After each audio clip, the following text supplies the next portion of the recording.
Newcastle United enjoyed Champions League glory against USG, winning 4-0. And this weekend on Sunday, they face a team who have won the Champions League twice themselves in Nottingham Forest. Who will come out on top? Find out right here on Toon Tactics TV, folks. Brilliant from Cher. And now Murphy can take on the shot. Fabi and Cher win!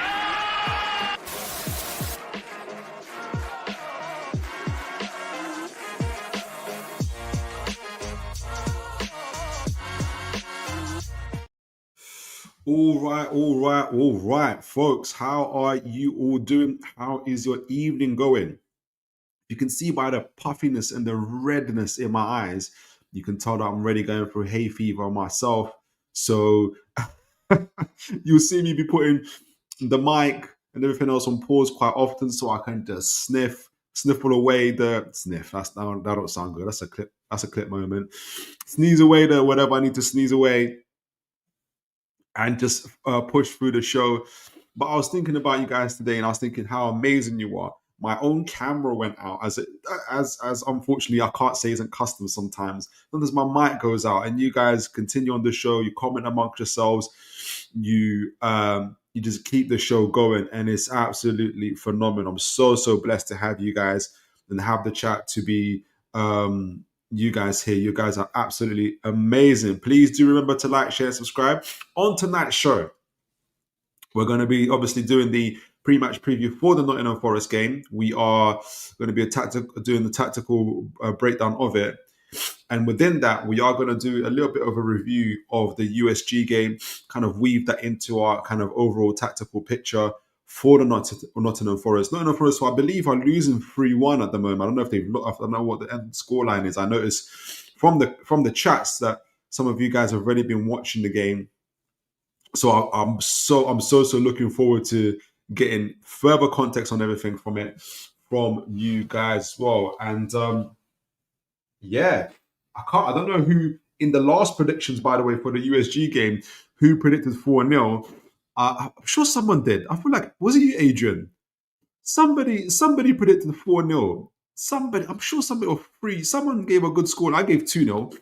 But somebody predicted 4-0. I'm sure. I feel like it was you, Adrian. Correct me if I'm wrong. But someone did. So let me know. Let me know, guys. Right. So before we kick off the show with the whole pre-match preview, let me see how you guys are doing in the chat. Good to see you, BT. God bless you.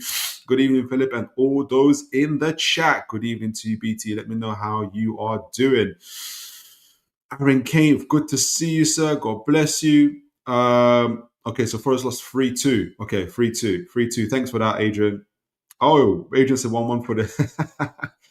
someone said it. Someone said, like, someone gave a heavy...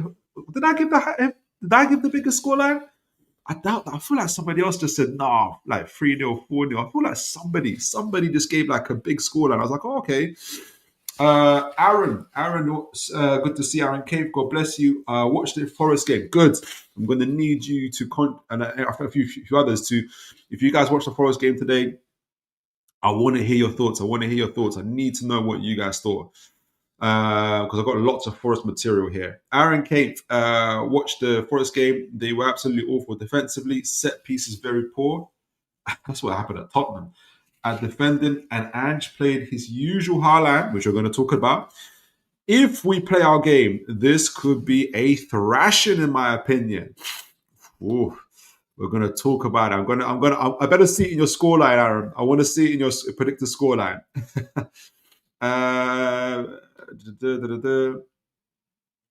Aaron says, still absolutely buzzing from yesterday. So am I, honestly. Even though I've got this hay fever, my nose is blocked up, everything is blocked up. I'm feeling good. Like, it was just a professional performance, man. I think that's what pleased me the most. We went to Brussels, we came, we saw, we conquered type of thing. It was just a professional performance. I'm buzzing as well. Still absolutely buzzing from yesterday. Everything just clicked yesterday, and we were due a game absolutely thrashed to absolutely thrash someone. We can't play Burn at left back. I think we can't. I think though he's staying for a little bit. Yeah, Adrian Pickett, good to see you as always. God bless you. And it wasn't you. What? You said 1-1. Anyway, we're gonna find out who said it. We're gonna find out who said it. All right. So, like I said, we're gonna interweave the whole USG game and the result. We are going into our kind of preview of the Forest game. So, we are going to talk about it some more. But Forest, obviously, who played today and lost today 3-2. I might just, we might do, we'll have a look at the stats from that game as well. We've got them at home, even though my title says one more W for the road. And, it could have a double meaning. People were like, "Oh, you think we're playing away?" I did think we were playing away, but I kind of also meant it towards, it's our last game before international break. So I said, one more for the road, before we go on international break. But yeah, it is what it is. I hope you guys continue to enjoy the thumbnails as well. So yeah, trying to keep it fresh for you guys. All right, so I've got a couple credits out to not only Zeko Football, but to Alan. Is it Alan Killeri from it's ACTV, something like that, but also Wayne Rooney on the BBC. So I've got some of his stuff as well, some of his commentary, which was really, really good. Let's start off with the basics in terms of how Forest play, right? What they do. And before we kind of get into their form, which isn't very good at the moment, and obviously where we're at and what we're doing as well. So just like on paper, if you look at the team on paper and what they do, it's a 4-2-3-1 shape. Ange loves his double pivot, and he wants, as most managers do, was to have the ability to have, say this, but it doesn't really always work out that way, to have 5 in the back and 5 in attack, essentially. Eddie Howe tries to do it, everybody else tries to do it. And but everyone's got a different way of doing it, right? However, when he's out of possession, he does like to get into a 4-4-2, which allows the team to get out of to kind of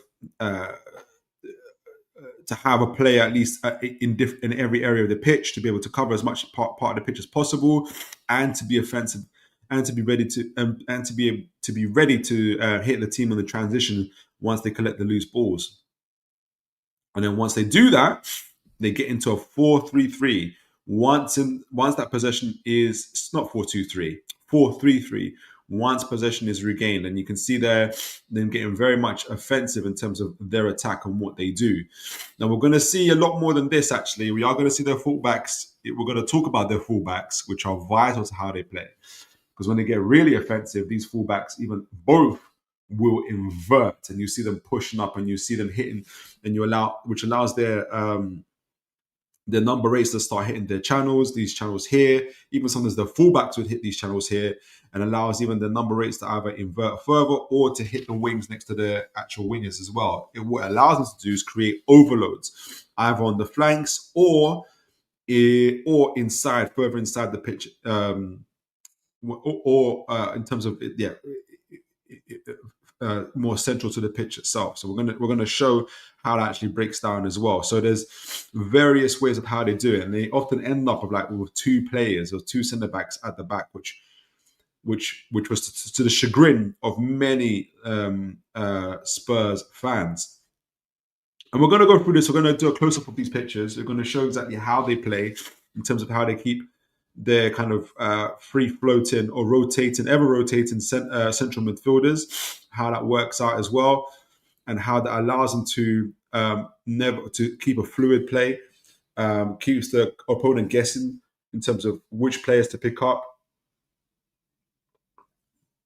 allows them to progress the ball from one end of the pitch to the other, as well as keeping the opponent's pin back.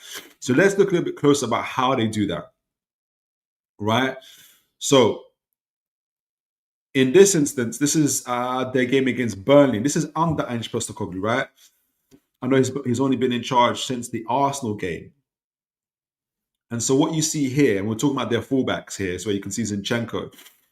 Circled here, you have Gibbs White, Anderson, and Douglas Luiz, who I think is injured currently as well. So I don't think he's going to be playing. But these are the midfielders that are always rotating. So sometimes you see Anderson where Douglas is, you see Douglas where Gibbs White is, you see Gibbs White is where Anderson is, and you see them rotating like that. And then you get these fullbacks such as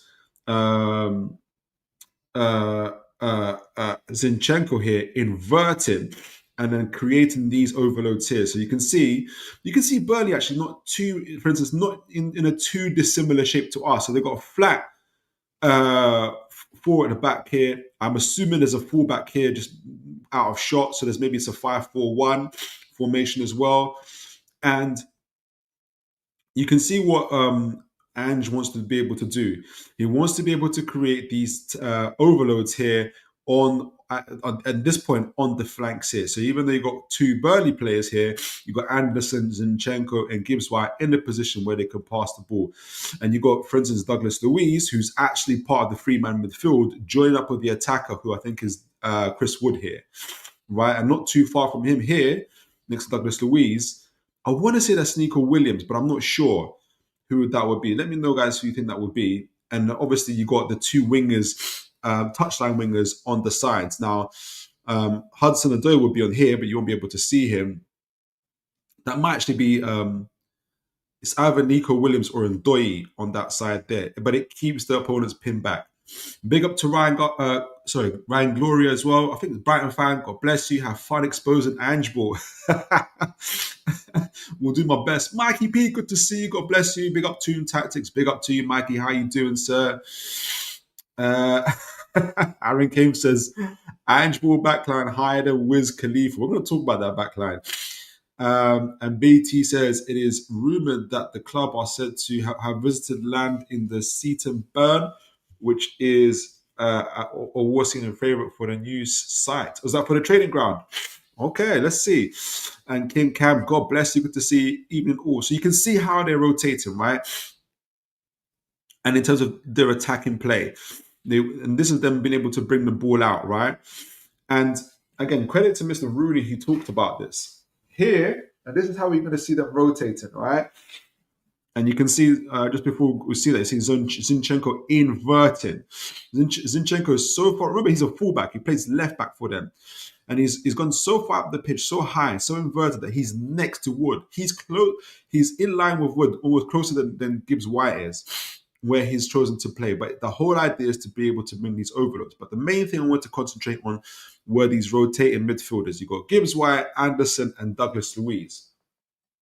So this is the first picture of how they're building up from the back. You can see the two centre backs. I think it's Milenkovic and Murillo in this case. And you can see number 17 is Douglas Luiz, and Anderson's a little bit closer to us. So Douglas Luiz picks up from the centre backs at this point, right?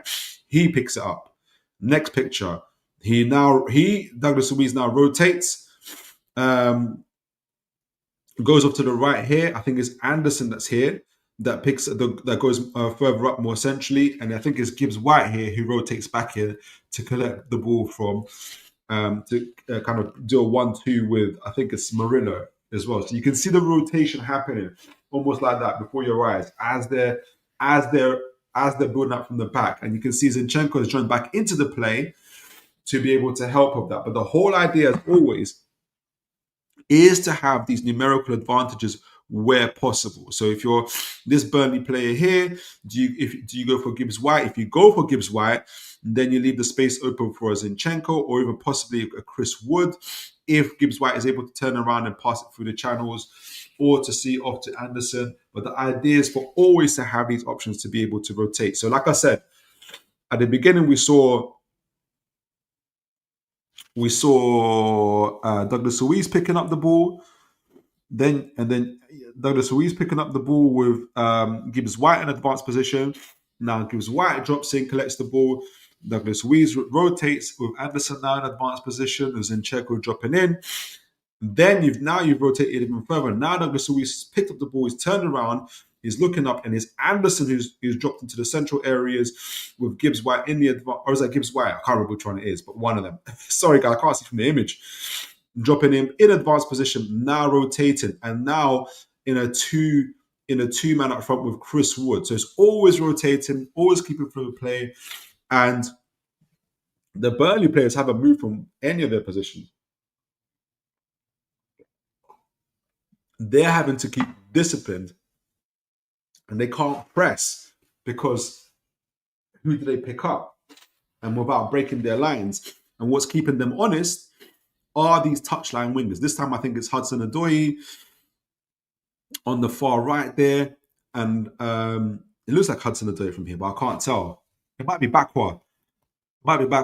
And then I can imagine Hudson-Odoi is here out of shot with Chris Wood, and now either Gibbs White or Douglas Luiz joining them. But the whole rotating is continuing. That's where it is at. And this is what allows them to progress the field. And you can see now Zinchenko advancing a little bit further. Again, keeping this Burnley player honest. Now this Burnley player can't even join in the press, because if he joins in the press, all Douglas Luiz has to do is just turn around and give it to Zinchenko here, and he's free to get the ball off the woods. So in terms of their positioning and how they kind of play out from the back, very offensive style. I personally like how advanced they are. We're going to talk about the whole defending stuff in a moment, but funny enough, this is the stuff that we were talking about. We wanted Newcastle to do before the USG game, to have more players up front, to have more players at least as an option for us to advance on the ball, to better our attacking outputs. So this is what Forest are doing very, very well. So you've seen that rotation with Anderson, Douglas Luiz, Gibbs White, Anderson, Douglas Luiz, Gibbs White, and Zinchenko on the fullback area, up and down, rotating. Always trying to give that numerical advantage, whether from the build-up, whether for the central of the midfield, or even to the point where he's joining in almost like a two-man forward line with Mr. Chris Wood. So, you can see with the two wingers in Hudson-Odoi and I think it's Bakwa in this case, pinning the Burnley backline back. And this is what they're going to try to do, obviously, against Newcastle United as well. And this is how it's supposed to end up. Where to the point where now they've advanced so far out that you've got almost how many Forest players up there? Six Forest players in Burnley's half. 6 Forest players in the final third in Burnley's half. Now, from an attacking point of view, there are tons and tons and tons of options here. So if you're this number 3 player, I don't know if it's Gibbs White, if you are able to hold off the ball, you've got at least straight away right in front of you, you've got at least 3 players to your left that you can pass the ball to. Right, and obviously if you to get to the right, even more there. So they're very, very advanced. You can see Anderson here kind of acting as the anchor in case there's a break, but also being able to spread the ball about as well. And I think this is another inversion. I think this is Nico Williams inverting next to Anderson to make sure that there's another defensive line. But there's 6 players in Burnley's final third, plus the 2 here in Anderson, I think Nico Williams. 8 players in Burnley's half. These guys are very, very offensive, very attacking, very different from the Nuno Espirito system. But again, you've got the players on the flanks, the 2 wingers on the flanks, pinning the Burnley backline back as well. Look, it's forcing Burnley to keep their players back as well. You've got how many Burnley players? 1, 2, 3, 4, 5, 6, 7, 8 in that final third area as well, with the 2 players ready to attack as well. So at any time the ball could break, and Burnley can go in the attack. But the advantage for Forest, like in this situation, this is Milenkovic. This is their Milenkovic, their CB, almost playing like Pirlo. Oh, I'll go back in a moment. We're going to talk about their high line. Almost playing like Pirlo, and he's what you're going to in this image. He's about to do 1-2 touches with, I think it's Sangara, to be able to advance in this position into the box where they eventually actually get where Wood eventually gets a shot off. Sorry guys, let me just blow my nose.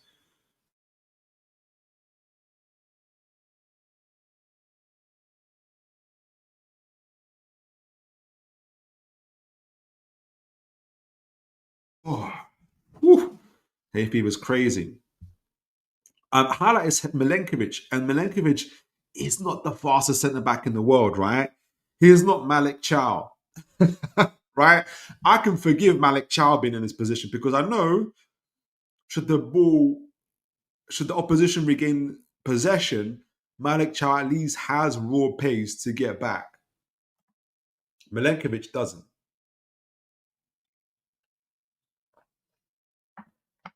That doesn't seem to matter to Ange Postecoglou. So Milenkovic is in there. That has joined that final third area against Burnley, and you can see where they do get a shot off. They do get a shot on target through Woods on this, but he does this quick 1-2 touches with Sangara and the other players, and that's what Newcastle have to be aware of, because we can pick holes in Ange's system or his way of attacking and everything else, but it's important to highlight what is good about it and what we have to look out for, because these one-touch passes, when they get into the attacking areas, are very, very dangerous, and they do get a lot of shots on target, or at least shots off anyway. Liverpool have this approach, and Liverpool causes all sorts of trouble, especially when they get into that final third and they start doing that one touch or maximum 2 touches within our final third, moving the ball very, very quickly as soon as they get into that final third area. And it works, especially against teams like us, who you can see Burnley being very pragmatic in those flat lines. But if you can move the ball in 1-touch, 2-touch passes, you can get attacking output, which Forest did in this situation, right?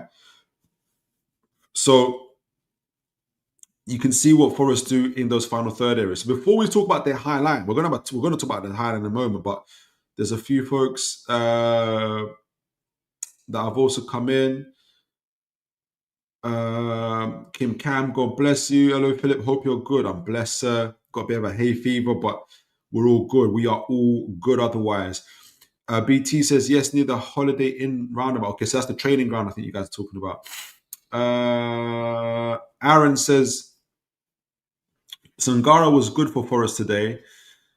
Finding passes into the final pockets. Oh, I think it's against Midtjylland. Is it Midtjylland? Midtjylland, the Dane team, the Denmark team. Into the pockets, but there's no defensive structure when they push everyone forward. You can see from this image because all the players are in the opposition half. Exactly. BT says Darcy Park training facility occupies 35 acres of site, so I hope it's much bigger than that.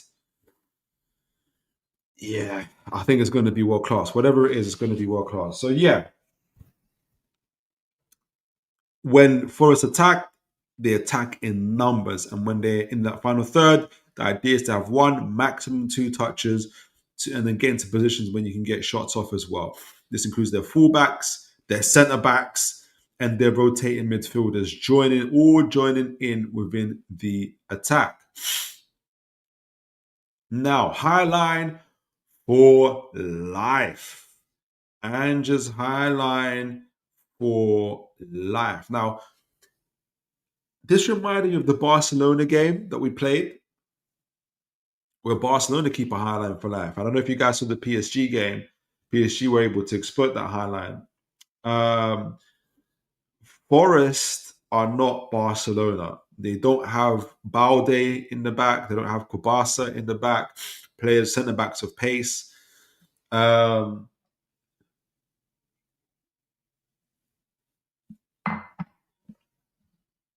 they don't have Pedri and De Jong, midfielders who are press resistant and can hold the ball off and give their team time to get back into defensive shape. Forest do not have that. But yes, this is a strength as well as a weakness for Forest, is keeping this really, really high backline, especially when their goalkeeper themselves isn't known for his ability on the ball, right? So with Ange's system, with Ange coming in his system, he's almost creating a situation where players who were once the right players for the right system are now square pegs in round holes.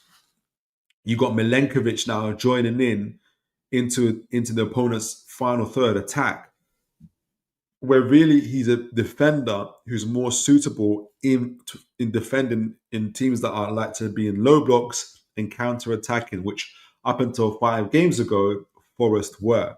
So this is the situation they have, but because they add so many players in the front areas, and we talked about this in the previous images, they're able to create these triangles on the flanks and on the flanks to be able to cause overloads in those flank areas and into the central areas as well, where they're able to disrupt the defensive lines of the opposition and get into shooting opportunities. But should the ball break, and we're going to talk about this, should the ball break, this is the issues they are facing. And I would love to know, for all of you guys who watched this is Tottenham, right? So this is the situation that happened with Tottenham, which I'm going to assume is happening with Forest. But that's why I want to ask you guys, for the guys that watched the game against the Midtjylland or the Danish team with Forest today, I would love to know what kind of goals the opposition scored.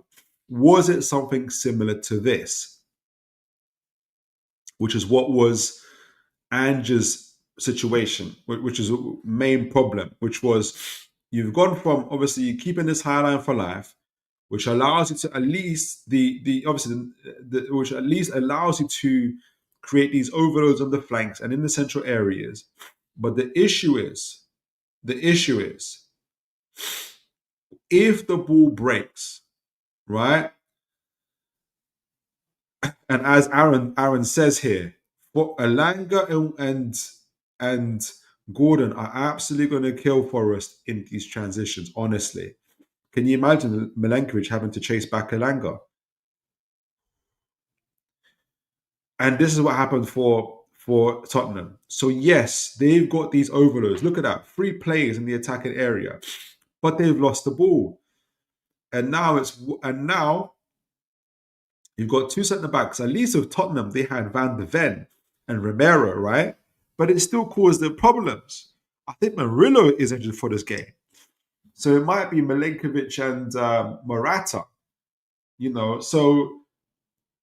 or Bolly. We just don't know. But it causes these situations where you've isolated your defenders with your position's attackers. And this is what was one ball over the top with Jackson through the middle. Now, and again, a highlight. This is Romero and Van de Ven. This isn't going to be Morata and Murillo, for instance, right? Or Milenkovic and Morata. This is Van de Ven and Romero. And one ball over the top has caused Tottenham all sorts of issues because of that. It's not even just the high line, but it's how they execute what they're doing up front. So one ball over the top has caused that, right? And you can already see the picture for what Newcastle are going to be doing as well. The other issue of why this high line doesn't work. So for me, and I love that Adam Cleary pointed this out, because people keep on saying that the high line for any team, not just for Tottenham or whoever. Even Eddie Howe had that problem. If you guys remember when we were really doing it like this. For me, it's not the high line in itself. Aaron, I saw on the Sofa Score that Murillo came off injured, isn't it? So Aaron says Murillo came off injured. I think Zinchenko injured as well. But really, jeez.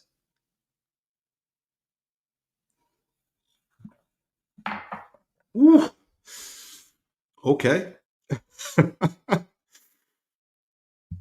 And so I'm not a person when people say, "Oh, it's the high line. We need to drop back 5 yards. We need to drop back 10 yards." I understand why that's an initial reaction for me. But this situation, I'm going to what Adam clearly highlights, and I agree with this. It's not the high line in terms of, i.e., the distance. That's the issue, right? For me, it's the personnel. So remember, we spoke earlier about how Ange loves for his players to rotate and to be fluid, which in attacking emphasis is very, very good. However, in this instance, for instance, yeah, Tottenham are in attack. Tottenham. What's happened here? They've lost the ball whilst attacking Chelsea. Who's the furthest player back for them whilst they're in the position half? This here, just putting my circle around him, is Maddison. It's not Papi Sarr. It's not a number 8 or a fullback or a centre back. It's Maddison. He's no Joe Linton, right? He's no Tonali, right? He's not famed for his recovery runs and his lung bursting runs and challenges, you know. It's Maddison. So they're playing this high line and they get caught in possession and they also get caught, I can only say maybe mid-rotation, if that's even a term, right? It's mid-rotation because you don't want Maddison in the situation. But Maddison is in the situation. And it's Maddison who's having to chase back for that ball here. And he's getting nowhere near it. And you've got this absolute massive gap. You've got 4 Chelsea players, and they're surrounded by a chasing pack of midfielders. I can't even see where Maddison is at this point. It's Van der Ven here. I think it's Romero here. I don't know who that is here, but I think that's Maddison there. And they get nowhere near that ball. And you've got a free man on the right here for Cole Palmer. You've got a man here in the left. He can go on himself. And you can imagine being this situation where this is Elanga. This might be Tonali running in this in Cole Palmer situation. And this could be Gordon. And it's Milenkovic. It's whoever they got left in their defensive areas. And it's just not looking good. It is not looking good in this situation, right? Let me just blow my nose quickly.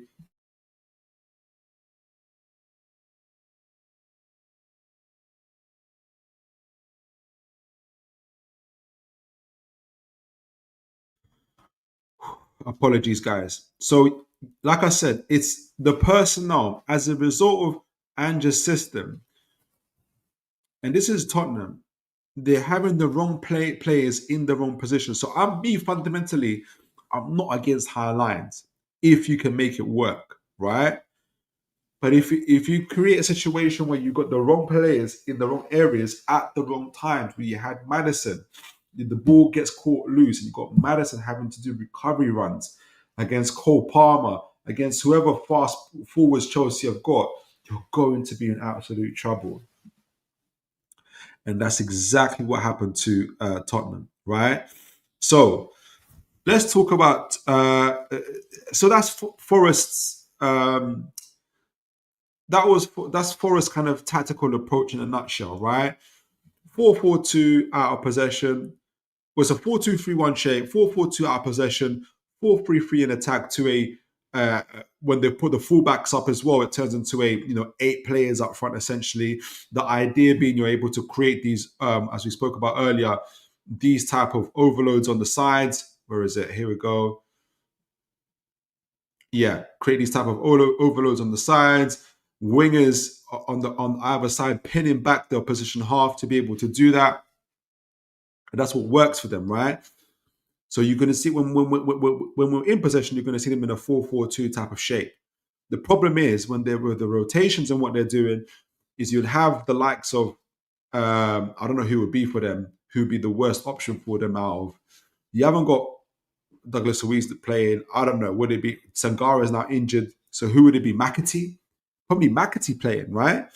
So that could be. So McAtee is like almost the same as Maddison. Not to say the same as Maddison, but like he's not the player that you'd want to be doing recovery runs. So if he's playing at St. James's Park and we catch them in possession and it's Maddison here on the halfway line having to do recovery runs against Tonali, Joe Linton, he's not catching them.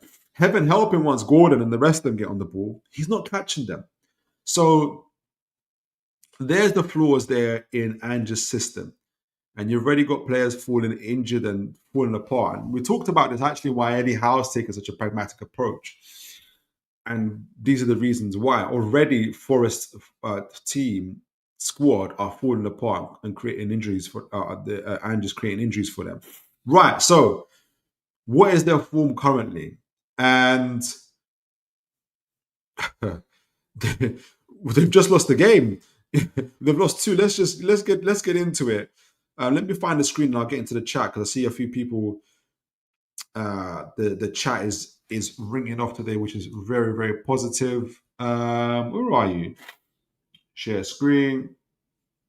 We talked about that? We gave a tactical breakdown. Let's talk about Forest form. So, it is not good. All right, so before we talk about Forest form, let's see what you guys are saying in the chat. BT says, let's talk about the previous one. Aaron says, Warren King says, Elanga and Gordon are going to absolutely kill first transition. Honestly. Cool. Aaron here says, Howe made some tweaks where the team structure was a lot more rigid. Excuse me. But there was a natural width. Yes, absolutely. Which leaves gaps in the CBS, if the left know what that is, central between the centre backs, gaps between the centre backs. Let me know if we get Gordon in them gaps. It's trouble for Milenkovic. Oh yeah, between the centre backs, yes. And Gordon loves those central areas. Absolutely.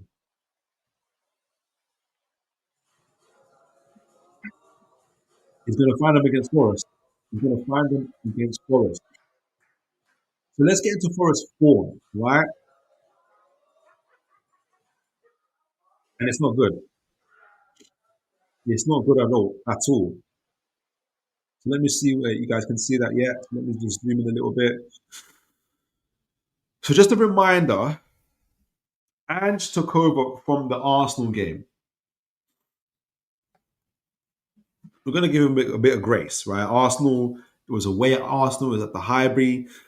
That was always going to be difficult. But just before that, Spirito lost to West Ham, Palace draw, Brentford win, and they beat Alcansaya they drew with Alcansaya in, I think it's a preseason. It must be a preseason game, right? Since Ange took over, right, including today now, how many games is that? 1, 2, 3, 4, 5, 6 games. So that's 6 games under Ash. Not Ash. Under Ange. 4 losses and 2 draws. One of those draws was against Betis and the Burnley game, which we just looked at. It's not looking good. And one of those losses was against Swansea in the League Cup. I think I can't remember. Swansea Championship. In the Championship. So the results are not going his way. So they're scoring goals. Obviously, they scored nothing against Arsenal, but they scored 2 against Swansea. Should have won that game. They scored against Forest. Excuse me. They scored against Burnley. They scored 2 against Betis. Sunderland kept a clean sheet against them. And they scored 2 against Midtjylland. Midtjylland still, so they're scoring a lot, but they're also conceding a lot. So let's look at this latest game in Midtjylland, right? For anybody that saw the game, let me know how they conceded those goals. I would love to know if it's like that ball over the top, whether they were caught in possession, whether it's a set piece, one of those incidences, right? So Chris Wood scored from a penalty. Dan and Doy scored in the 22nd minute. So they conceded in the first 25 minutes 2 goals. It's not looking good for them. And they clawed one back. Looks like they were chasing the game.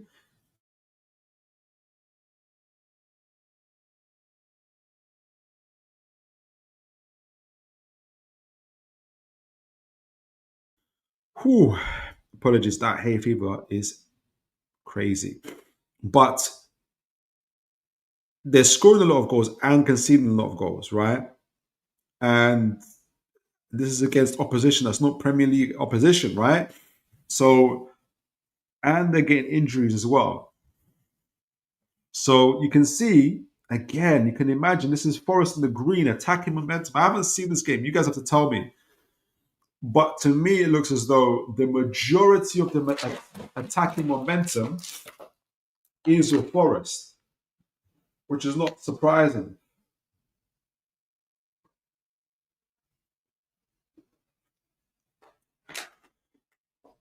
Murillo coming off injured.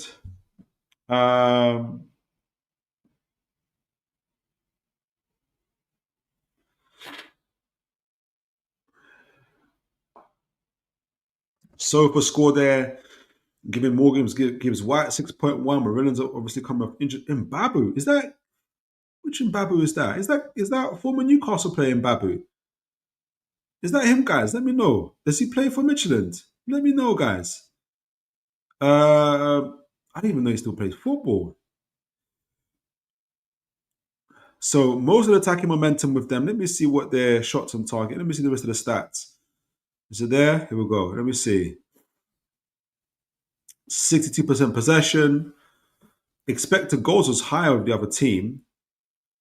Forest looked like they got how many shots in the opposition box? 1, 2, 3, 4, 5, 6, 7, 8, 9, 10, 11. 11 shots inside opposition half. Inside their box, which is not bad. Like it's a lot. Are they just missing high opportunity chances? What's this? Doesn't look like it was high here. A lot of chance falling. Morgan gives White. Okay, so that was from the penalty spot for Wood. Dan and Doyle, 0.222.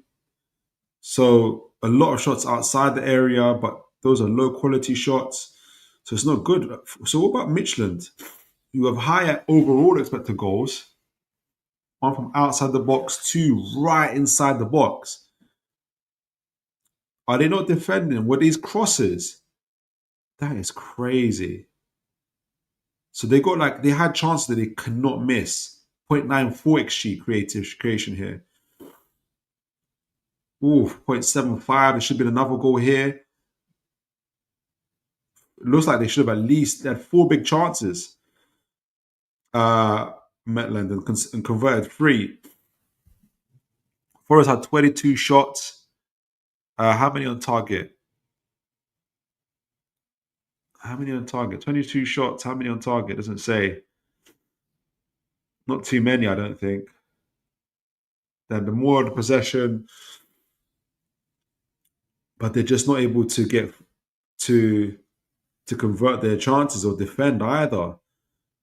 35 touches in the opposition box compared to Michelin's 13. So they got all the attacking output, but so Michelin had 13 touches in their box and were still able to get 3 goals. And should have scored 4.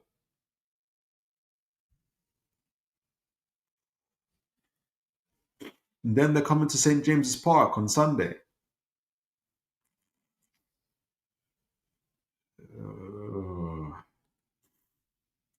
They're winning the ground duels. They won the aerial duels, Forest. The dribbles. All the nice metrics that you like to see. 80% of tackles won compared to Michelin's 47. Whoa. Recovery runs, 46. What happened? I would have loved to have seen this game before I did the show. Loved to have seen this game. But this is not good form. This is not good form, guys. And so far, I think they're not in a good standing in Europe. I know that, but let me see where they are in the league. Let's see what's happening for them in the league, and then we'll start and we'll talk about Newcastle. Premier League. Where are they at, guys? So Forest are 17th. They've played 6 games. Let me remind myself. WDL. So they've played 6 games. They've won 1. They drew 2, and they've lost 3. And on -5 goal difference, they are. They've scored 5 goals and conceded 10, and they haven't won a game in their last 5 games, and they've just lost again in Europe. This form is concerning.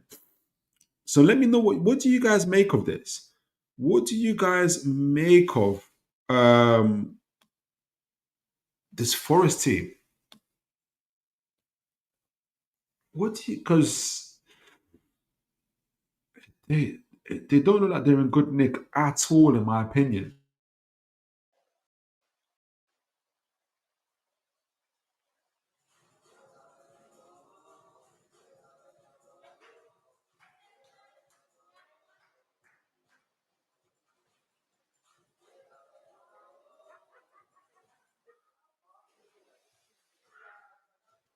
Apologies, guys. Right, BT says our act of resilience, our act of resilience was a recurring problem during Andre at Tottenham. Our act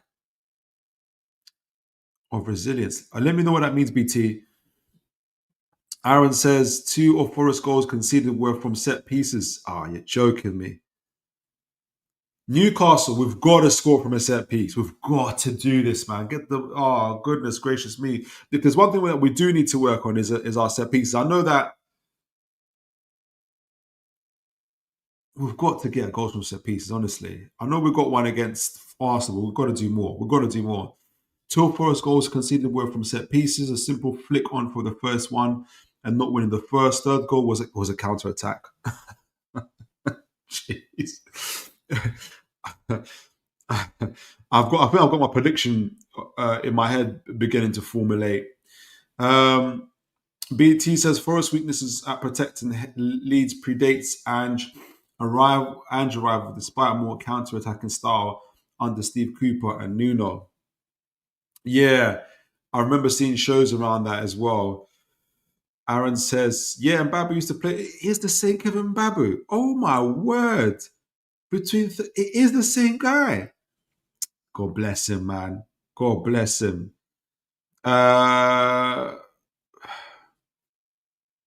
Oops, missed something there. Skibby Finn Rocket says, choo choo 3-point train. I never like to count my chickens, but is it chickens or ducks? I think it's chickens, but there's so many things that we're, from a tactical perspective, from a form perspective. We're going to talk about us in the moment. We're playing at St. James's Park. I don't know. I don't know if I was a Forest fan. Dave Eddy says, BT, it's only 4.5 miles to Gosford Park. Okay, you're talking about the training ground from St. James's Park, virtually the same distance from Darsley Park to St. James's Park. John Kay says, good to see you, John Kay. God bless you. Since Marinakis spat his dummy with Nuno and sacked him, they replaced him with a manager who finished well down the table. Well, he's back to where he was last year and cost Forest the Premier League status. I can't disagree with that, honestly. Aaron says, Philip, I said before Forest kicked off, we will score from a set piece. Did you? It has to happen. I got Chow to score from a set. Nice call. Good call on that one. That'd be lovely for him before the international break. We'll see. All right. So speaking of Chow, speaking of Newcastle, let's speak on Newcastle. Where Newcastle, right, gives us a little bit of a chance to talk about the USG game. Hold on, let me bring us back. Take this off, put this on. Davey Eddie says, hi Philip. Postecoglou reckons they could have won all the games they played. Yeah. They were unlucky versus a very good Palace side, and some of them were hanging on for dear life. Do you know what? I don't even doubt that, because, again, I didn't see the Michelin game. You guys have seen it. I'm just reading off the stats. A lot of the stats are in Forest's favour. The attacking momentum, the shots on target, shots inside the box, touches in the box, dribbles, um, possession. They're all in Forest's favour. And even the lack of touches in the position box. So Michelin had like 13 touches. They still scored 3 goals, could have scored 4. That's what the problem is. Like, how? Why? Why is that happening? And that's the crazy thing about it. That's the crazy thing about it. All right, so Newcastle, we're doing okay. So let's just touch on the USG game that we talked about. Let me take this off. I'm going to talk about the passing maps. The USG game was great. I want to know from you guys, before as I get into it, I want to know 2 things. Who was your man of the match? But also, who was the player that most concerned you in this game? Who do you think didn't have their best game? So who was your man of the match, and who do you think didn't have their best game? It's going to connect with what I'm saying. It's going to connect with why I have the starting lineup that I'm going to have in a moment. So, all right. So I'm going to use Opta Analyst. Good old Opta Analyst. You know I love my Opta Analyst. So which one is this? Here we go. Where is it? To hone in on the USG game. We're going to get into the passing map in a moment. I'm just going to go through the stats quickly to highlight some of the stuff. And I'm going to talk about the passing map, stuff that I really liked, which was in our passing. We talked about our passing. That was the key thing, actually. Actually, which way do I want to do it first? Let me start with the passing map, and then I'll do the stats, because I think that's the main thing I wanted to talk about. Because I was pleased with our passing, because the passing, especially in the final third area. Actually, I'll start with the stats, because it does have it here. There is a reason why I want to talk about it. I'm in an R in a little bit here. So let me just go quickly. Let me zoom in. These are the defensive stats. I want to go to the attack. Is it the attack that's got the passing? Or distribution, excuse me. Distribution. Let me make sure you guys can see that. Yeah, you guys are sending in your man of the matches, and the players are getting you're most worried about. Thank you for that. Please continue sending them in, and then I will answer it. So 511 passes compared to their 391. Better, much better in possession. Less long passes, 30 to us compared to their 41, which is a good sign. A little bit shows a little. Hopefully, it shows at least an indicator. We were concerned that we were going too fast, too quickly in our passing, right? And there was something I wanted to see. Long pass, passing accuracy, 85.9% overall. Good, not too bad. And this is what I like to see. Passes into the opponent's half. 241 from us compared to 191. And this is the other one, is passing accuracy in the opponent's half. Are we able to keep the ball? 80.5% compared to their 71%. Very, very, very good. An improvement. We're usually... And there's another one I want to be able to talk about, which is for passing the final third. So passing accuracy in opponent's half. So this is the part I want to talk about. So total passes in the final third, 105 compared to the 102. So 105, right? Passing accuracy in the final third. Are we able to keep the ball in the opposite enemy's territory, in the opponent's half? The answer was yes, 75.2%. And why is that important? Because if you look at our average stats so far, we talked about in the lot just before in the preview is we were on 65%. in terms of passing accuracy in the final third. So there was a 10% increase, and that was quite significant, and for various reasons, because it helped our, I believe it helped our attack and to help us build our attack and helped us to create more chances, which we're going to see as well. And what do we mean by creating those chances? Going straight to the attack. Of obviously, the main metric was scored 4 goals. That's good to see. 13 shots, 4 less than USG actually, 6 on target, so same amount as them. But then our quality, and I believe this without looking at the XG. In fact, let me quickly look at the XG. I'll be so curious to see while I'm on it. What was our XG?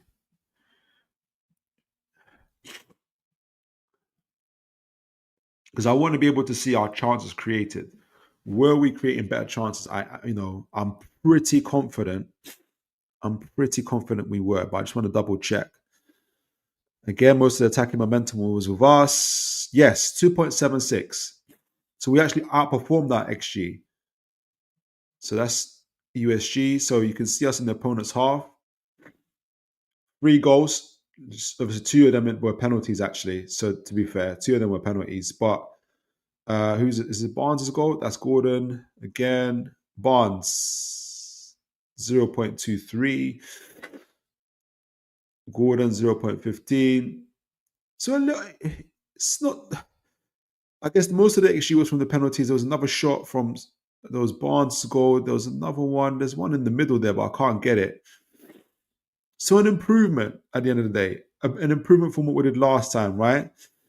Can still do more. We're not there. We're not in the promised land just yet. But 4 goals, 6 shots on target, 13 shots overall, 2 headed shots, shots outside the box, 4. It's just actually got the shots inside the box. 9 shots inside the box. Shot accuracy. That's what I was... Okay, 60%. Good. Shooting accuracy. So I'm sure that's an improvement. They had more key passes than us, to be fair. So a lot of this, I believe, all these chances created and the quality of chances and the quality of shots, or opportunities, have improved massively, I believe, because of our quality on the ball and our passing, which was what we really needed to, which we really wanted to focus on. So let me just actually look at the XG map. So we had 13 shots on target 6.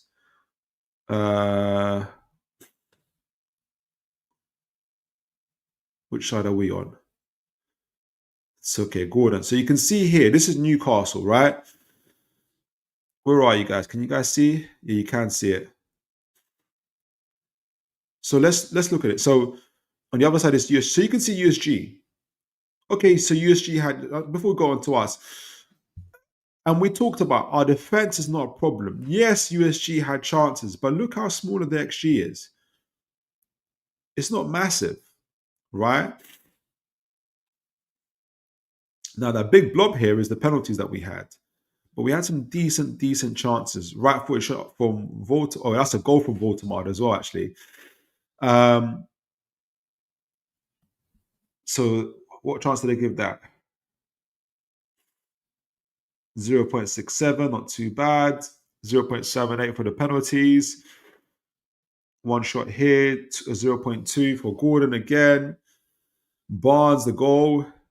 Better quality shots in those central areas. Tonali had a miss here, but look how central we are. Look how inside the box we are. And I believe our XG had improved because of our ability to build up. Now, this is... Just a moment. Let me make sure I got my right one. Here's the passing map. So just I know this is us, but let me just highlight something, right? And for the folks that aren't used to the passing map, the thicker the lines is the more passes are between those 2 players. So for instance, right, if you focus here, Anthony Elanga and Kieran Trippier, look how thick that line is. Why is it that thick? Because In that whole 90-minute game, there were 19 passes between Anthony Elanga and Kieran Trippier. That's phenomenal. That's really good. 6 passes from Elanga to Trippier, which is very good because it means he's probably passing it back or at least to the side. But 13 passes, nearly twice as much. So going forward, in my opinion, this must be going forward because from Trippier to Elanga. So it shows our attacking play, but also shows our accuracy. So the thicker the lines, the more those players are passing to each other. Why am I impressed by that? Especially in this situation. It means we're going forward. It means that we're creating. It means that players are connecting with each other and we're able to build this up. And why is that? Because right behind Kieran Trippier, if we're just looking at the build-up play, let me just zoom in again so I can highlight my point. Is who? It's Malik Chow. He's on the right side. Look at the split we're able to do, right? So that's how we're building up from the back, right? Malik Chow. So between Malik Chow, who we know is quality in the ball, quality passer, right? From Trippier to Chow, so you can probably assume it's a pass back, is 9 passes. So 24 passes, by the way, in the whole 90-minute game between Trippier and Chow, right? 9 backwards, most of them backwards from Trippier to Chow. Forwards from Chow to Trippier, 15 passes. So there's a thick line between Chow and Trippier going forwards. And there's a thick line from Trippier to Elanga, 13 passes into the opponent's half. The final entry into the opponent's half. There's the build-up play, right? And then obviously Pope to Chow. Six passes from Pope to Chow. I believe if once Ramsdale gets in, we're going to get a little bit more, even better build-up play, and I'm sure you guys can agree. So that's what I'm talking about. If you focus on the thickness of the lines, and that's just one example. If you look at USG, for instance, right? That's why this is important. This is why USG, even though they created chances, it was difficult. Much thinner lines. Most of them are concentrated in the central areas. Only their number 10 was able to get any kind of joy and a little bit of joy from the pass from their 40 and 22. So not as thick if you compare it to what we were able to achieve through our stronger build-up play. Even down that right side, we talked about it. Pope to Chow, Chow to Trippier, and Trippier to Elanga, and likewise. Real thick lines there, right? And you can see, obviously, this burgeoning relationship, again, that is helping. This is what's helping in our build-up play from the back, is Chow and Botman. In the whole 90-minute game. Look at it's evenly spread out, folks. Folks, this is evenly spread out. Chow and Botman, 16 passes between the two for the whole 90-minute game. 8 from Chow to Botman and 8 from Botman to Chow. So we were able to move the ball left or right, either wing. So what's the effect of that? From Botman, so when Botman gets the ball, he pushes it up from to Burn. To Burn here. So Botman, Burn to Botman. This is where it falls down a little bit, right? I was getting excited. So Burn to Botman is 9 times. So they pass the ball to each other 13 times during the game, right? And this is where you want Hall, really. But Burn is passing it back to Botman 9 out of 13 times, whilst Botman is pushing them up to get in 4. This way you get a little bit of the breakdown, I believe. But regardless of it, Burn to Gordon, Gordon and Burn both had 12 passes to each other through that 90-minute game, with Burn to Gordon 9 times out of those chances were to Gordon. So Gordon is getting the ball. Maybe the question is, where is he getting the ball, right? But Botman to Gordon 6 times, and he's those passes through the lines. He's getting it over to Gordon 4 times at least, right? Giving him a chance, getting the ball into. I think Botman is also getting it to Joe Linton. No Joe Linton to Botman passes, but 7 passes from Botman to. This is why Botman's so important. From Botman to Joe Linton, 7 passes. And what does that allow Joe Linton to do? He's able to just distribute the ball to Bruno, to Joe Linton, to Tonali, but also to our forward players, right? To Gordon, Joe Linton to Gordon, again, feeding our forward players. 8 passes between the two, 6 of those from Joe Linton, right? And that's where you can see the connection now, a strong connection. Now, 9 passes between Gordon and Voltemada, right? Nearly evenly spread out. 4 from Voltemada to Gordon, 5 from Gordon to Voltemada. And because you got that good build-up from the back, our forward players, look, if you see Voltemada, he had about 4 main sources of where he was getting the ball. 1 from Gordon, 5, at least 5 passes, 9 passes from Gordon, with Gordon, or at least 5 passes from Gordon to Voltemada.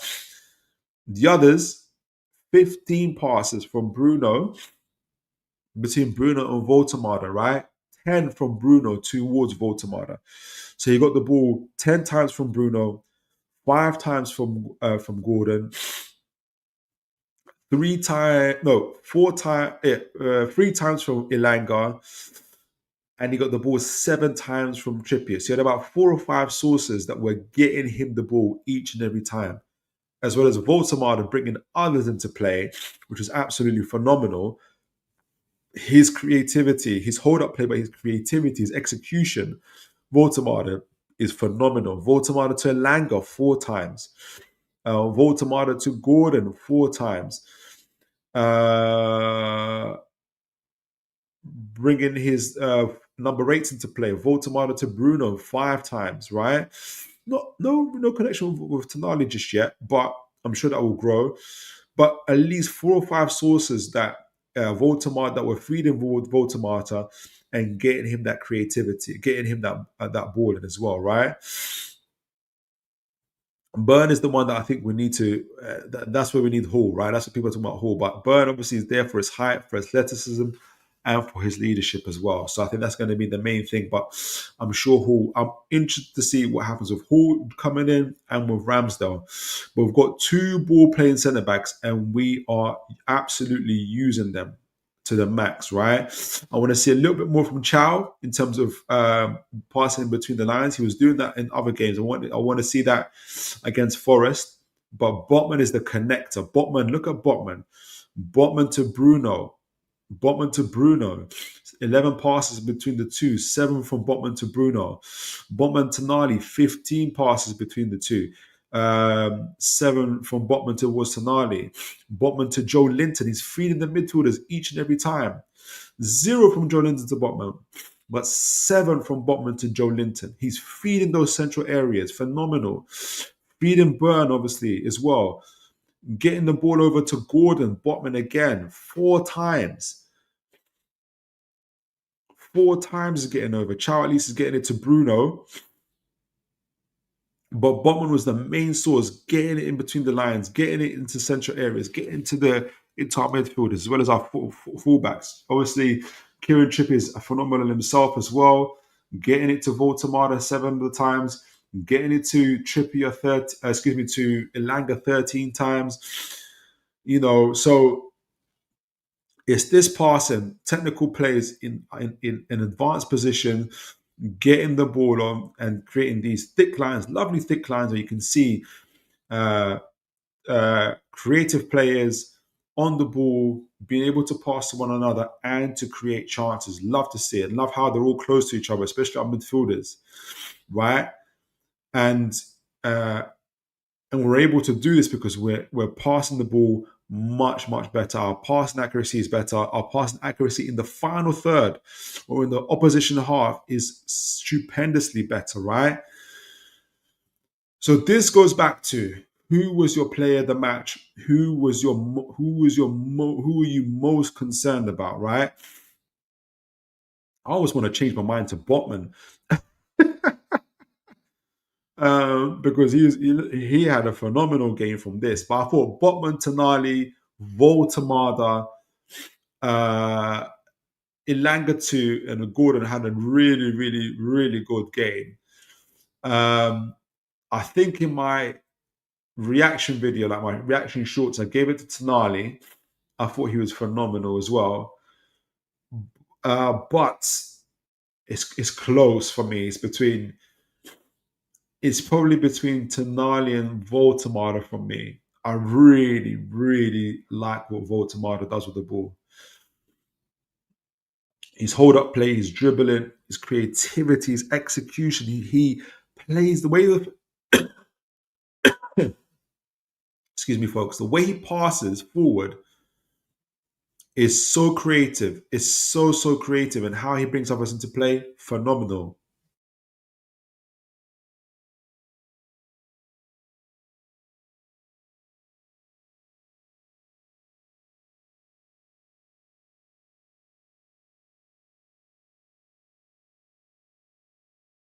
So it was between Tonali and Voltemada for me for man of the match. I gave it to Tonali just about, but Voltemada was absolutely phenomenal.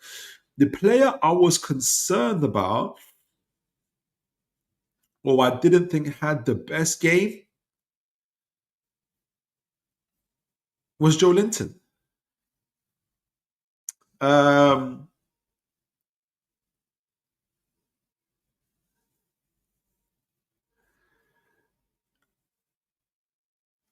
I was, especially after in our preview game, in our pre-match preview, where I was, clear concerns we had about our attacking output, our passing accuracy, our passing the final third, especially, and our sequences of passes, right? So we had one of the lowest sequences of passes before. So we had an average of 6 passes before the ball was taken off us. That's low. Like, we were in the relegation side of things when it came to that.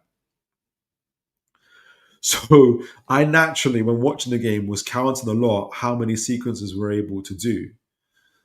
And if I was just to average it out from my mind, I'm sure if someone's got some stats on it, it'll be maybe a little bit different. I think we improved by at least 2 or 3 passes. So I had us at least 8 or 9, which again helps. But when we did lose the ball, in my opinion, especially in the advanced areas a little bit, Joe Linton, and this is more of an eye test, I felt like it broke down with him a little bit. And so if Joe Linton isn't doing well in his passing, we need him to be doing well in the physical side of things. And when we go to Joe Linton's physical side of things, so his duel winning, that wasn't too great in this game either. So let me see. So this is an off day, and I'm not, hopefully, does it come across like I'm vilifying him, because he's phenomenal. I love Joe Linton, right? But he did not do well on the ball, or as well as he could do, where you can see here. So for instance, if we just look at passing, right? We start off with the passing accuracy. First of all, touches, lowest touches. So highest touches on the ball. Sandro Tonali, 90 touches of the ball, 89% accuracy. Are you kidding me? Are you absolutely kidding me? Whilst Joe Linton had 35 touches on the ball, 84% accuracy, so not too bad, but it wasn't quite. I'm going to put this down to off day. Jules 1, Anthony Gordon, highest, 50% of his, 9 out of 18. Dan Burn, 11 out of 7, which you expect. Where is Joe Linton?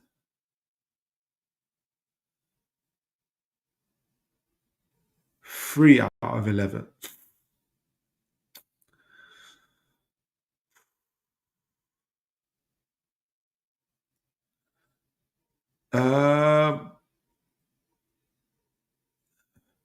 When Bruno's getting 5 out of 10, 50%. Sandro Tonali's getting 4 out of 8, 50%. And you're getting 3 out of 11, less than 50%. He was a touch off for me. So I'm hoping it's an off day, and I've noticed like it's probably his third game in 8 days, something like that. It kind of influenced my starting lineup for the Forest game. So I'll leave it as that. So man of the match for me was Tonali. And the player who I think needs to improve is Mr. Joe Linton. So it's 2 central defenders. So let me see what you guys were. What's your guys' thoughts on this? Was I being a bit too harsh or not enough? Let me see what you guys are saying. Let me start from the top here. BT says resilience plays a crucial role as the ability to recover and adapt in the face of adversity. Resilience is an essential skill that distinguishes successful players. Yeah, absolutely. I agree. Aaron Kane says Tonali, man of the match. Yep, we're in agreement there. Just ran the show and done a lot of running. Eddie, please don't play down Burnett at left back. He got skinned every time they went down that side. It's time for Lewis Hall. I don't disagree. Matt Lou, God bless you, Matt Lou. Ordered from South Africa. Good to see you, sir. Man of the match for me is Tonali. And the player that concerned me is Burn at left back. And Big Joe wasn't at his best. Yes, we definitely agree. He wasn't. I'm hoping it was an off day. Davey says, Philip, in fairness, I didn't think anyone was poor on Wednesday. Yeah, man of the match was Voldemort for me. I don't blame you. I just love how he's settling in. So do I. So do I, honestly. John K says, Toon at home against Forest could rip them apart in their current form. There is a strong possibility of that. Newcastle could be chomping at the bit after USG performance, and the team might run amok on Sunday, expecting the big score. Especially if we score early. If we score early, we know what could happen if Newcastle score early. Aaron Kane, I have 2 issues currently. Dan Burn can't play left back. I know I would have never guessed that, Aaron. And he shouldn't be going forward. Voldemort is currently not good enough. Voldemort is currently not getting enough service for me, for my liking. Okay, yeah, 3 shots, I think 3 goals. We need to be given more. And I think that does improve with Lewis Hall. Yeah, I don't disagree with that. Davey Eddie, I still fancy a good win for us on Sunday. Absolutely. Absolutely. Send in your predictions, guys. And guys, do remember to like, share, and subscribe as always, folks. BT says, I did notice that our fullbacks were complaining to Bruno to come back and help out the defense. Yes, I didn't see that too much, but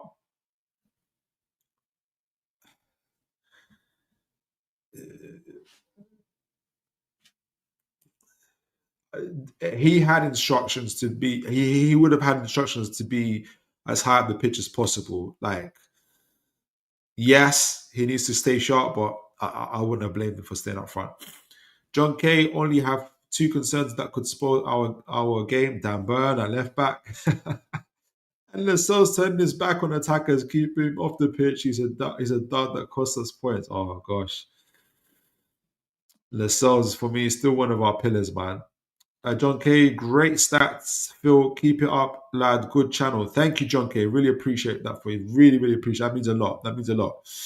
God bless you. A lot, I do prep as best as I can for you guys. So it means a lot when you guys have encouraging comments like that. David Barr says, hi, Philip. Love the past stats. Great work. Like and subscribe, people. Thank you, David Barter, guys. Like, share, and subscribe, folks. Please do. Aaron says, I love Shaw, but Chow is just another level for us. He is, isn't he? You can see this is Paolo Maldini's vision. Botman and Chow. And it's not at Milan, it's at Newcastle United. He's been immense since he's come on and deserves to start going forward as does Botman. Absolutely. Absolutely. I just can't wait till we have Botman.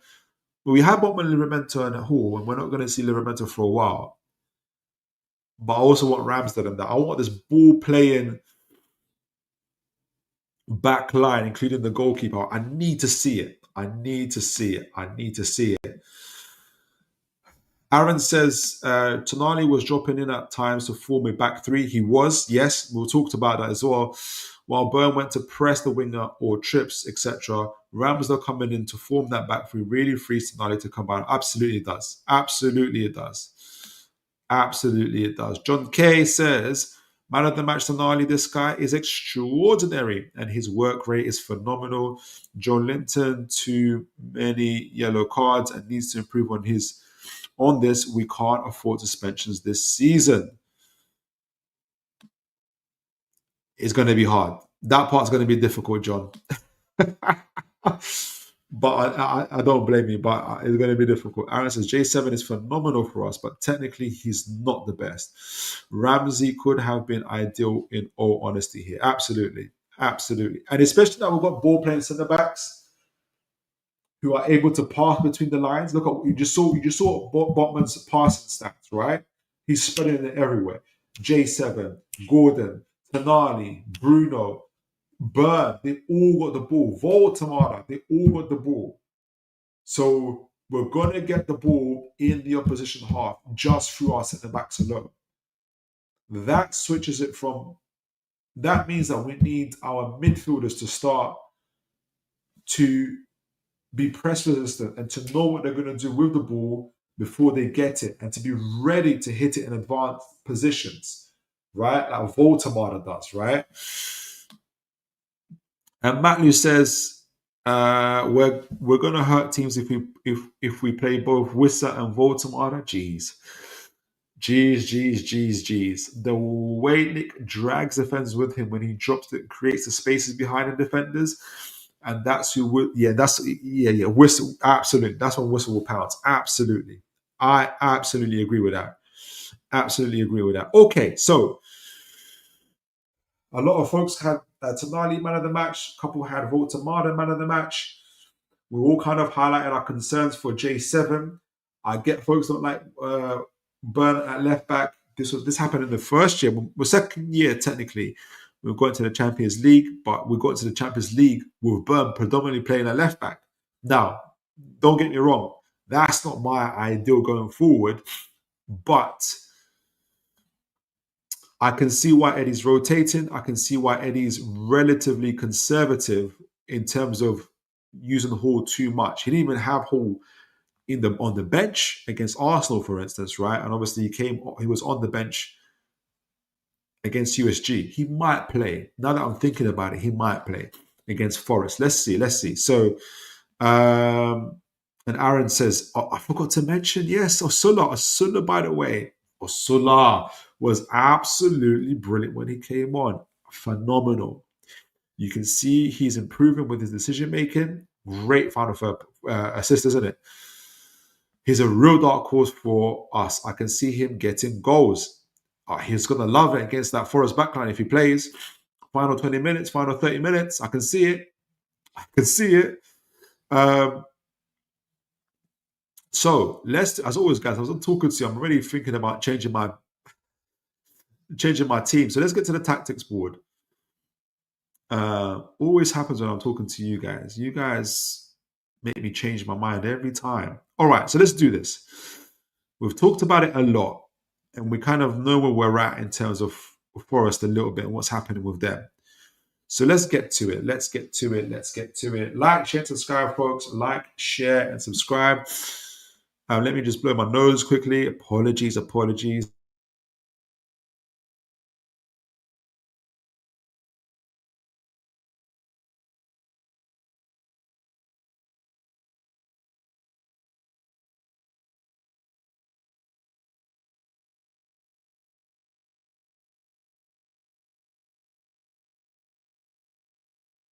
Ooh, thank you for your patience, guys. Right. Yes, please like, share, and subscribe. Let's do it. Let's talk about our attack. Right. We're not sure who's going to play for Forest, right? But Murillo's injured. Got taken off today. So I've taken a chance on Milenkovic and Morata, who aren't the quickest, especially Milenkovic. Or there could be Body that plays. Zinchenko now I found out is injured. So, folks, if Zinchenko's injured, who would play in his stead? Let me know in the chat. I'll put Savona, who we're linked to at one point. Maybe it's Savona. It might be Sabona, actually. I've got Gibbs, White, Anderson, and Sangare, and Igor Jesus up front. So I've got these three in the midfield with Hudson-Odoi on the left and Bakwa on the right. Since who was it? Someone is injured. I forgot who's it. Well, Elanga doesn't play there anymore. So it's Bakwa, and I can't remember who plays there now. So that's what I've got in Sells as goalkeeper. Now for Newcastle United, I've kept our front three. We rotated them out against USG, so I do think we'll use them again. We have a day of rest, one day more of rest compared to Forest. So we played. What did we play? We played on Wednesday. So Thursday, Friday, Saturday, Sunday. So at least 3 days, to recoup. I think we'll do it again. We'll have a rotation. I've got Miley in our midfield. I've chosen Miley over Joe Linton.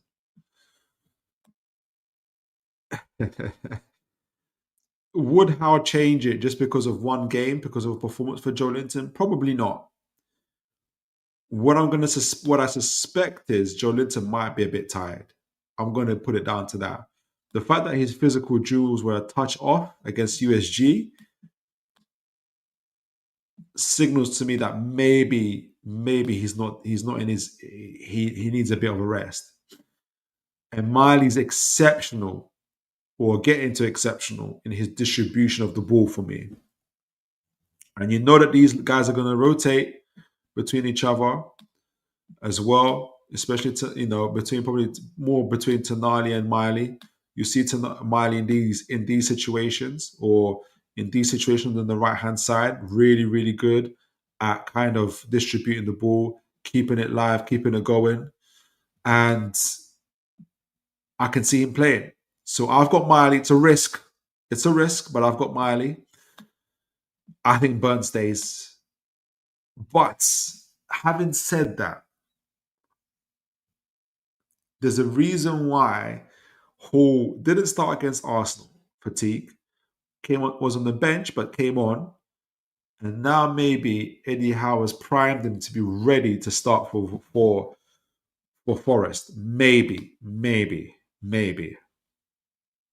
So I'm thinking, I'm in 50-50 whether to change it for Hall, Burn for Hall. That's where I'm at with it.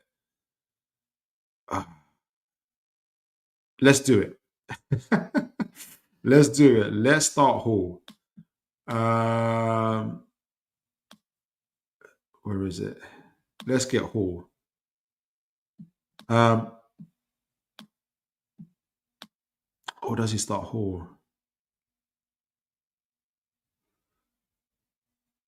He's not going to start Hall, is he, guys? He's not going to start Hall. Burn. Okay, so Burn. I think we keep Botman and Chow. I can't remember when they were taken off, though. Did they play the full 90 minutes? Let me just double check. Did they play the full 90 minutes? Because if they play the full 90 minutes, that might influence my decision. Yeah, they all played 90 minutes. Bruno got taken off. Joe Linton got taken off. Voltamada got taken off. Elanga got taken off. And Gordon stayed. 1, 2, 3, 4, 5. Someone else got taken off. Trippier got taken off.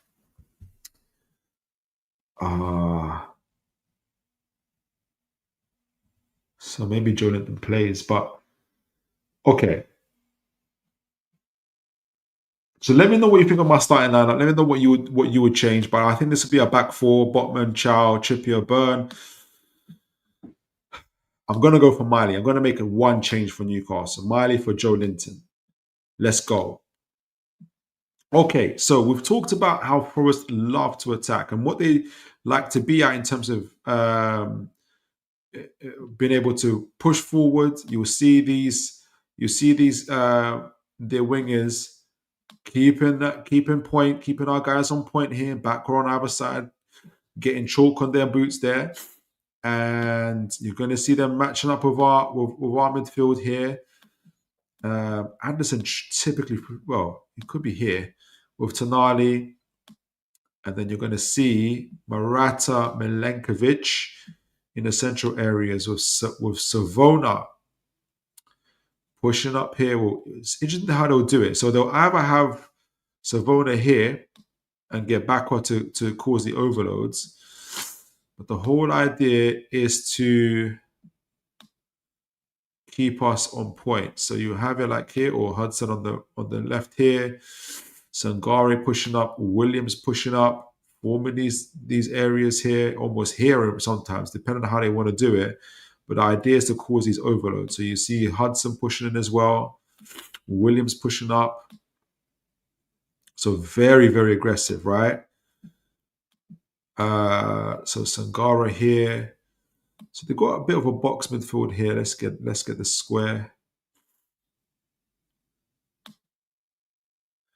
So they've got numerical advantages here in the central areas to try and push us back.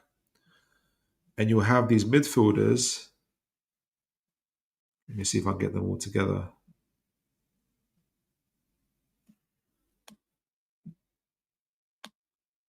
I can't take it off. How do they do it?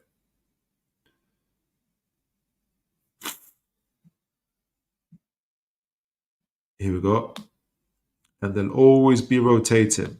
Gibbs White, Anderson, Sangara, always be rotated to try and advance the ball forward, connecting with the flanks. Anderson here with Hudson-Odoi and Williams, trying to create these overloads over here, forcing these overloads, trying to get in behind that way. As always, Gibbs White maybe forcing the overloads, coming up on the right side here, backward joining in. Savona on the sides here, either on Burn, trying to get crosses in as early as possible. All these type of things. The idea is to cause absolute overloads on these sides. You've seen how it is on the images as well. And you have these type of situations. So the idea is always to cause disruption to the opposition. Let me take these off. Why is it like that? All right.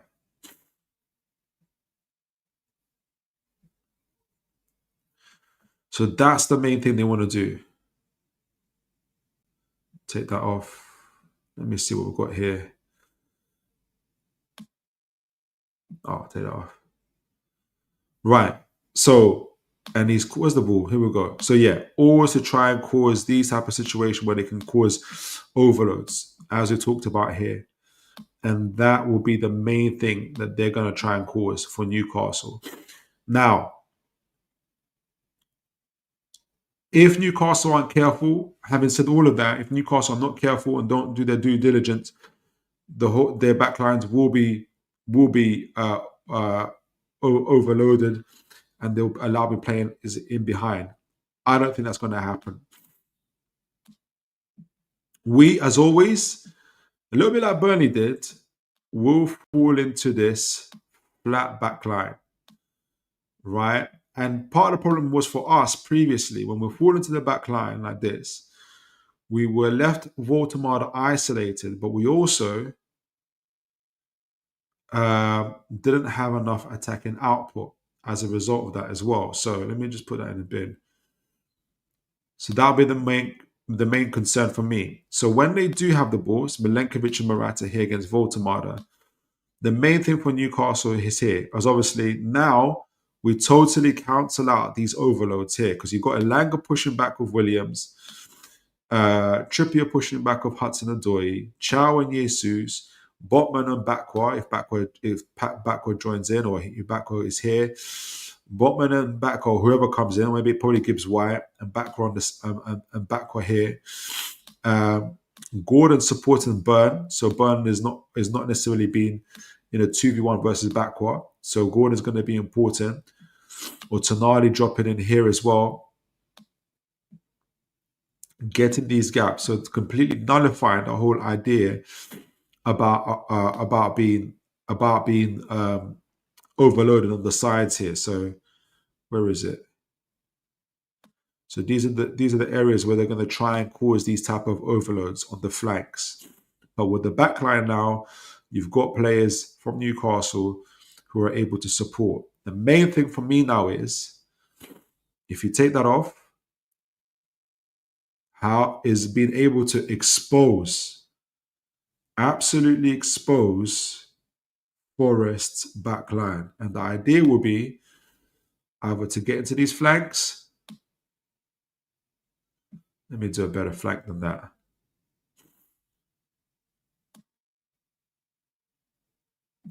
Oh, maybe I can't do it.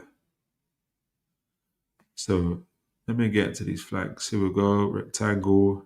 If I can't do it this time, I'm going to try again. I can't do it. Into these flanks, when we're counter-attacking, or possibly into these central areas. That's what we're going to try and do, right?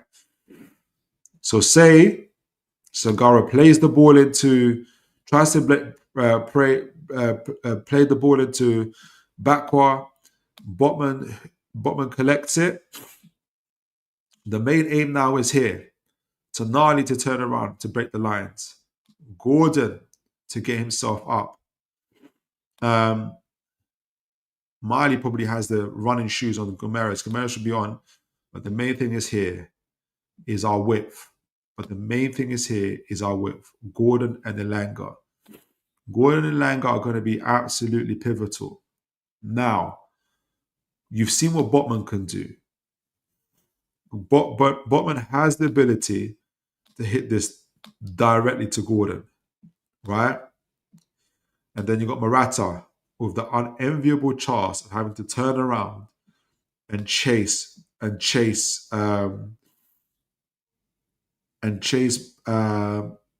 Gordon. There's a way to keep the ball with the player, but I haven't learned it yet. But that's not going to be easy. And Voltemada, who's a little bit less fast, will be going, and Langa's a little bit more quicker. And that's how we break our lines, including Tonali. And that'll be the concern for Forest, that we get these type of breakaways, right? The other way is, even if for whatever reason Botman doesn't let it go straight to Gordon, maybe the passing channels are blocked, you still have Tonali, who he can get the ball into. He can still get off the ball of Tonali, who he can get the ball into. Tonali can hit it straight to Voltemada, for instance, who we know from this position has the ability to hit the flanks, maybe direct passes in the middle here, either to Elanga or to Gordon, or to whoever is available to Botman in that for that instance, or even Botman dropping in. Who's going to pick him up? Not Botman, Voltemada dropping in. Because Sangara might want to get onto Tonali, but Voltemada drops in. Morata, what's he going to do? He can't drop in as well. He's going to leave his backline exposed, right? And leave Milenkovic exposed. So he has to let Voltemada drop in, collect the ball directly. And now you've got a situation where Miley advances, Tonali advances, Gordon advances. And you can start creating a situation to where we are now creating these overloads at the back here. And it's all hell to pay for Forest, right? So, Forest's strength, which is kind of the attacks, men forward, quick 1-2s, now becomes their weakness of what's happening at the back. So that's the kind of situation we're expecting to happen, especially if Gordon is allowed to hit the flanks or hit the flanks and go centrally as well. If Voltemada is able to collect the ball, or Miley, whoever, and these two are exposed like this, Gordon's got the pace. Voltemada can hit the ball. Gordon's got the pace to get here. Or Elanga, whichever way you want it, it's going to be an absolutely brutal problem for them if they want to do it that way. The other way is obviously Forest defending. So let me put this in the bin. Morata, Milenkovic, Sangara, Anderson. What have I done? Okay, Gibbs White.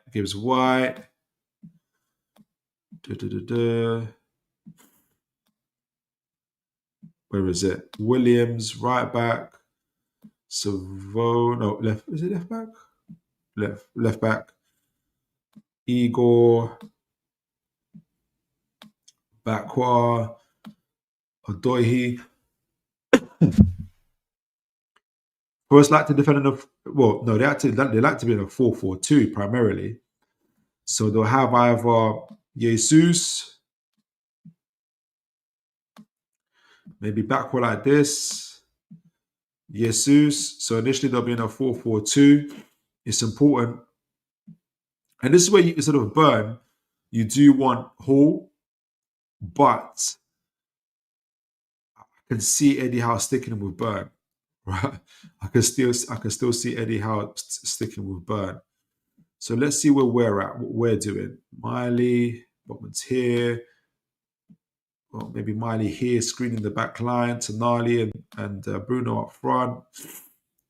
Chow, Trippier. What you're going to see Trippier doing is what you want to see Hall on the right side. So maybe this is when we're in advanced areas, we might prefer the right side because we can do this. So Botman here in the central areas, Burn like this, and Chow. So what you have here, between the three of them is pace, power, and ability on the ball. And if we need to, we've got the screening of one of our midfielders, Miley or Tonali, but we can also use them to advance, depending on how the game goes. So let me take that off. And what you're going to see on the right side here is what we want to see on the left side, because we've got Trippier. Because you've got Trippier being able to advance, you can have Elanga drop it into these central areas. Either go in here or drop it into the central areas. And when we saw from the pass map on the USG, you would have seen that already Trippier and Elanga have a very, very good relationship. Add Bruno Guimaraes, now you've got a potential triangle being formed in here. And you can see Voltemada wanting to join in as well, maybe in front of Milenkovic here. Tonali trying to get into these central areas here. Gordon trying to get into these central areas here. And that's where you might get Miley drop it, getting forward as well. So what you might get is this. Chow. Jesus either addresses Chow and confronts him, or because of Chow's ability, continues to go backwards. If he continues to go backwards, the concern is now, instead of just Guimaraes, Elanga, you then got Miley dropping in. And you start to create this type of situation. Maybe Voltemada joins in, Tonali or Gordon go into the central areas, and you start creating overloads through the central areas when Newcastle can get over the ball to Miley, Voltemada, and others, and start creating these type of situations for them. The other situation is Chow does confront, not Chow, Jesus confronts Chow.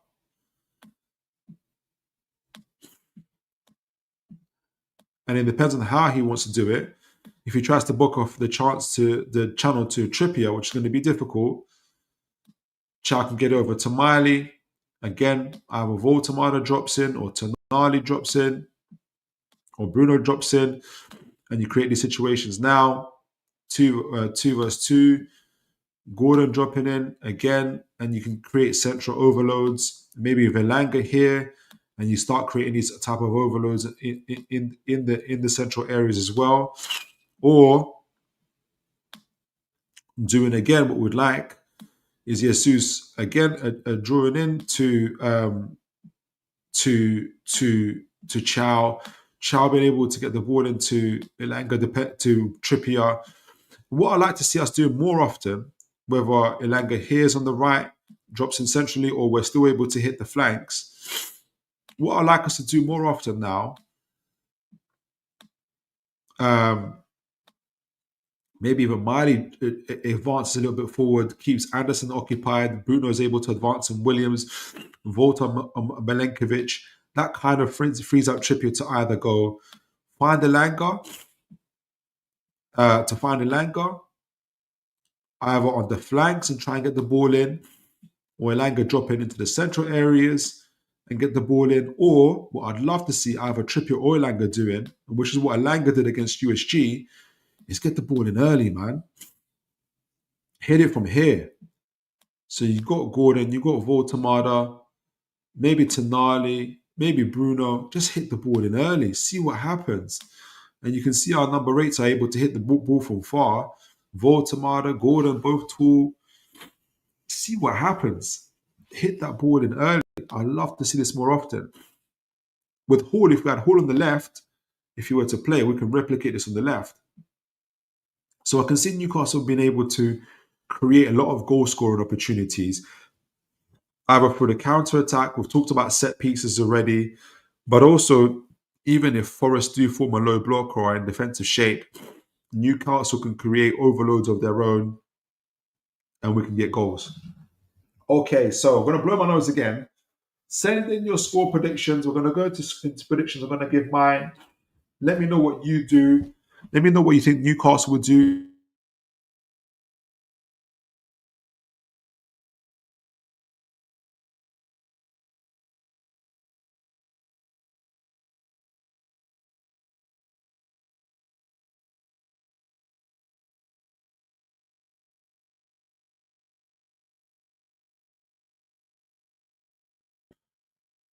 Right, I'm going to read your chats, guys. Send in your predictions. Send in your predictions. Let me know what you think.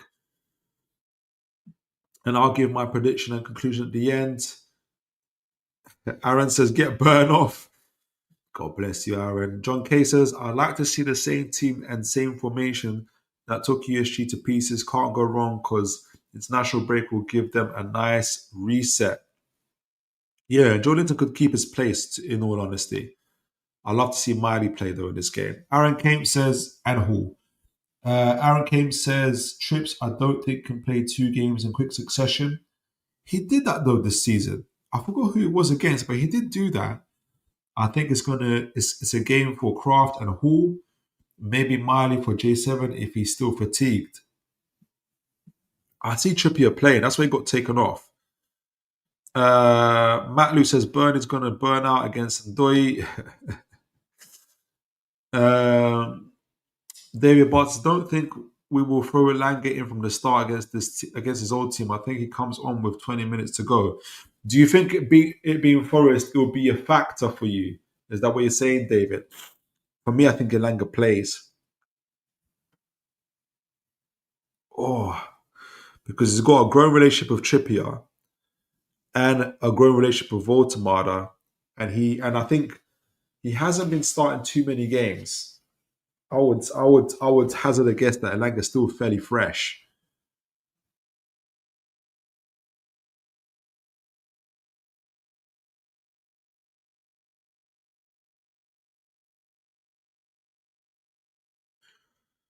So I see Elanga staying. Aaron says I'd have Alex Murphy ahead of Burn at left back. Wow. If Hall isn't fit, but Murphy in there, put Murphy in there, Phil. He could actually. Murphy could start in this one. Again, I have a feeling that Eddie wants to see this front 3 continue to work. Adrian, so send in your predictions, guys. I think David set his prediction Newcastle 2-1. Nice one. Put J7 at left back. Says Adrian Pickett. Adrian Pickett this time says 4-0 to... No, it's not Adrian Pickett. BT says 4-0 to Newcastle. I like it. Aaron Kane says 3-0 to win 2 set pieces, goals for Chow and Voltamada. I love it. Guys, continue to send in your predictions for me. If we get a goal early, I think the floodgates could open. I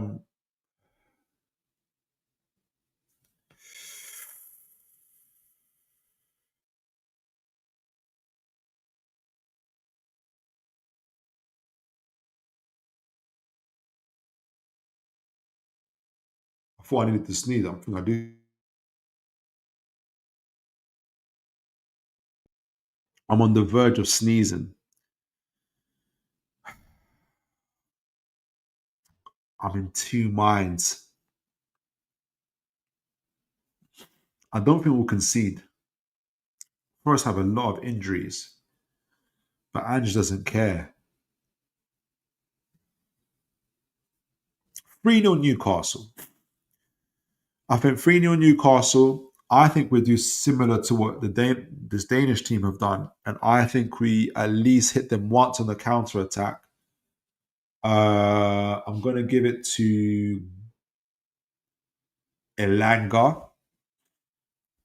I think Elanga will get on the score sheet. I think Voltemada get on the score sheet. And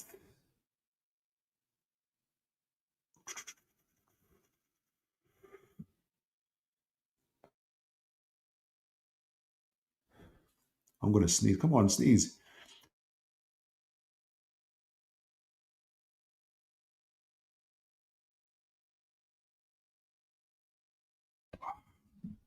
Finally. I'm going to say 2 goals for Voltemada.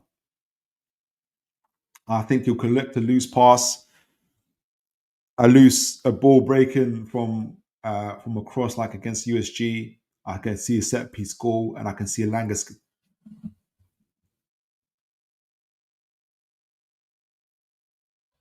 Elanga or Gordon. Maybe Usola might even come on and score, to be honest.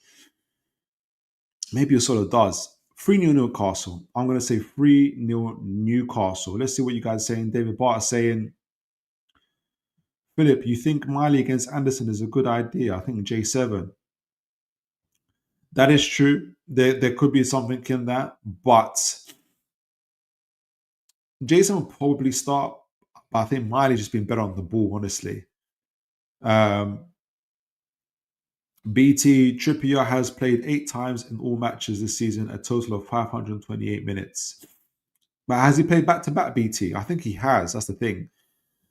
All right. So for me, it's 3-0. For some of you guys saying 4-0, 3-0s as well. I think someone said 2-1 as well. So we're all going for a win. I think we have to get a win. It'd be great for us to, before we get into the international break, having won 2 games on the trot, 1 game away, obviously at USG, keeping our hope of Champions League alive. And it'd be great to be able to go into the international break. I think from 7 Premier League games, having won 2, drawn 3, and lost 2, not too bad. I think we'll be in the top half, probably be in the top half of the Premier League. Still in the League Cup with a dominant performance, and still with a shot in the Champions League, and our frontline scoring hopefully. So I think that win would really put us into a positive kind of mood, positive attitude going into the international break. So 3-0 Newcastle, folks. We did tonight. We talked about Forest, their style of play, their form, the advantages and disadvantages to Andrew's system. We reviewed our game against USG. We looked at our own XG and our own passing maps, which has improved dramatically, significantly anyway. And I think there's a lot for Newcastle to go into this game at St James's Park against Forest. We did a tactical breakdown for the game, how Newcastle can counter, how Newcastle can also go against Forest if they go into a low block. And yes, David, I think that's the idea. The Brighton game is the one that we're aiming for Worcester to come back.